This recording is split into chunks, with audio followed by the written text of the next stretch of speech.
mahad leh subxaana wa tacaala. Waxaan ka hadlaynaa xafiiskii guddiga ka talinta 33 ah. Waxaan galabta kiliibkan u qabanaynaa oo aanu iclaaminaynaa oo rabnaa dadka bulshada SSC Khaatumo iyo dadka walaalaha ah ee gobolada dega Soomaaliyeed oo dega. waxaanu halkan uga baahinaynaa Soomaaliya cidii lambarradan soo gaaraan ee gudaha joogta Soomaaliya, wadanka Soomaaliya gudihiisa joogta. lambarradan baan rabnaa inaanu shaacino. lambarradaas oo ah lambarra ka shaqayn doona waa tabarucaad, waa akoono tabarucaad oo loogu shaqayn doono danaha gobolka oo lacag lagu ururin doono tabarucaad ah. waxayna ka shaqayn doonaan lambarradaasi gudaha Soomaaliya, dibadda kuma jirto. lambarradii hore wixii xagga dibadda ah, akoonadii hore iyo lambarradii hore ayaa qaabilsan, laakiin lambarrada tani waa gudaha Soomaaliya weeye. marka lambarradaas waxaan doonaynaa in bulshada oo dhani ay ku ururiso lacag ugu ururiso halganka. marka magacyada ku qoranna waa arki doontaan. lambarka telesomta ah waa 8084 waxaa laga horeysiinayaa 063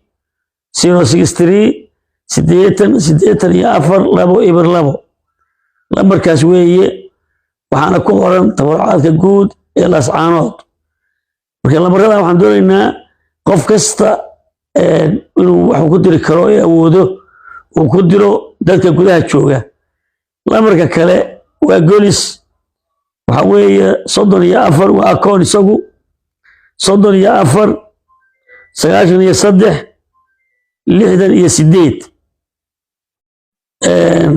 68 34 marka lambarradaas ayaan doonaynaa inaan saa galabta shaacino oo warbaahinta gelino, kuwaas oo noqon doona lambarrada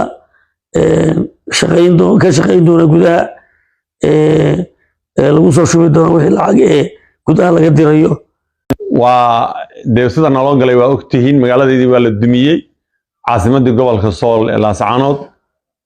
waxaa lala dhacay madaafiicda noocyadooda, kuwa guryaha guba oo guriga ku dhacayaan uu ololayo, kuwa duminaya oo guriga hareeraha xagga kale uga baxaya, kuwa waxa weeye jingada kala tegaya.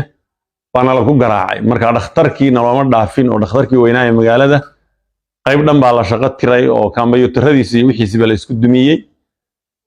masaajidadii baa ka mid ah, waxaa ka mid ah madaaristii iyo dhulkii iskooladii iyo dhulkii danaha guud ee dowladda hoose baa lagu dhuftay madaafiicda. waxaan leenahay saa daraaddeed inaan dadka Soomaaliyeed nidhaahno war miyadaan caawinayn, caruuraha iyagii bannaankay waran yihiin iyo dhirta hoosteeda. marka waxa weeye magaaladoodii waa soo geli kari waayeen, cadowga daalimka baa ku garaacaya oo madaafiicda bannaanka kaga soo ridaya. magaalada ma haystaan, laakiin madaafiicda uu bannaanka ka soo tuuraya weli magaalada soo gaadhaysa. marka saa daraaddeed bay magaaladoodii isku soo noqon kari waayeen. togaga iyo boholaha iyo buuro iyo dhir dhexdeed bay joogaan, iyo qaar magaalooyinka bannaanadoodii waxa weeye markay magaalooyinkii qaadi waayeen gobolka Sool iyo Sanaag iyo Cayn magaalooyinkoodii waxa weeye waa dadkii xataa iskooladii iyo madaaristii iyo cusbitaaladiiba dadkii qaxay baa buuxiyey. markay qaadi waayeenna waxay galeen dadkii dhir hoosteed bay ku jiraan. marka waxaan leenahay dadka hadda inaanu dadka Soomaaliyeed ugu dhawaaqno waa waajib. marka waan nidhaahno war dadka hadda caawiya, anagu keligay ma kafayn karno. annaga hantidayadii waa caasimadii waa taa la dumiyey oo ganacsigeedii la baabi'iyey. waxaan leenahay oo guryaheedii la dumiyey. marka insha Allah caadka guud waxa weeye gobolka Sool gaar ahaan weliba degmada Laascaanood oo khasaaruhu si gaar ah ugu sii dhacay iyo qaxa gaarka ah, inkastoo magaalooyin badan la qabaan magaalooyinka ku dhowaa ay la qabaan waxa weeye oo laga qaxay iyaga laftooda.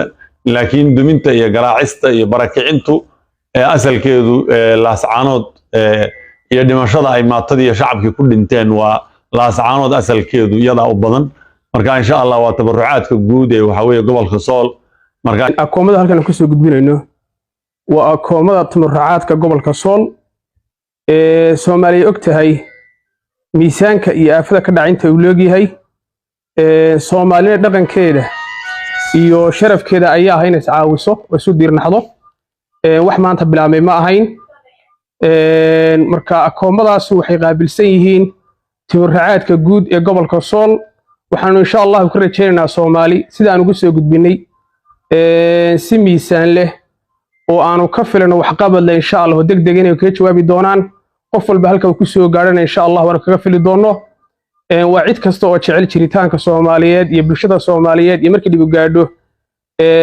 ilaah baa ka faydi karay in laga qaado jecel